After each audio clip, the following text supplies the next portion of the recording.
Өт қабын алып тастаған кісілердің жіберген қателігі. Ең үлкен қателік таңғы асты ішпейтін.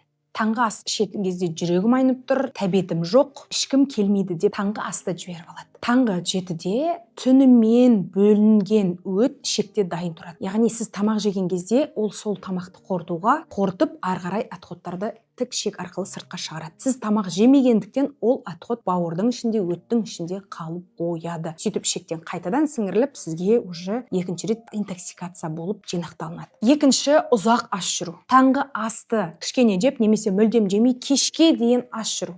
Ұмытып кеттім, немесе жегім келмеді, жей алмадым, уақытым болмады деген себептерменен ұзақ аш жүру. Кешке келген кезде тойып тамақ ішіп алу, ол таңғы түскі порциялар өттің бүлдіртпеуге алып келеді. Соның арқасында не істейді? Ол іркіліп, басында қою болады, сосын варенье қалыпқа келеді, содан кейін біртіндеп құм болып жиналады, содан кейін біртіндеп тасқа жиналады. Яғни аз жесеңіз де, бірақ өз уақытында жеу ол өттің уақытылы сыртқа шығуына үлес қосады. Ал жемейді екенсіз, ол тасқа айналады. Келесі, үнемі ащы, қуырған, көшедегі зиянды тамақтарды жеу. Бұл да сіздің өтіңіздің тасқа айналуына алып келеді. Және де өтін алдыртып тастаған кісілердің ең үлкен қателігі УЗИде немесе жаңағы хирург көрген кезде алып тастау керек, бұл приступ беріп қалу мүмкін деп айтқан сөзі үшін оң жақ қабырғаңыз приступ беріп ауырмаса да өтті алып тастау. Соңғы приступ бергенге дейін сіз оны алып тастап үлгересіз. Қазір барлығы доступны заман. Өт қабын алып тастамай, өттің қабырғасын тіліп, ішіндегі тасын алып, қайтадан тігіп қоятын операциялар жасап жатқан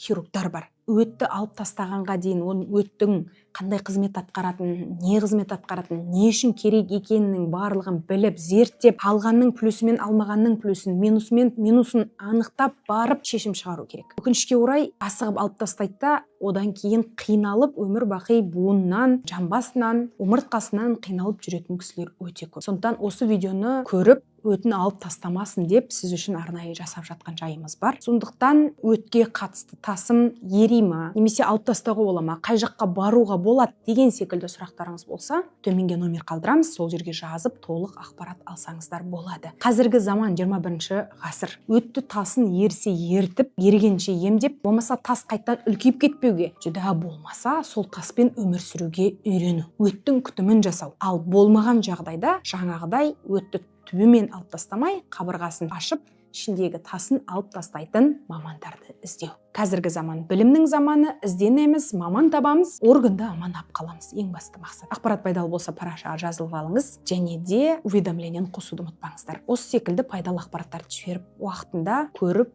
отыру үшін.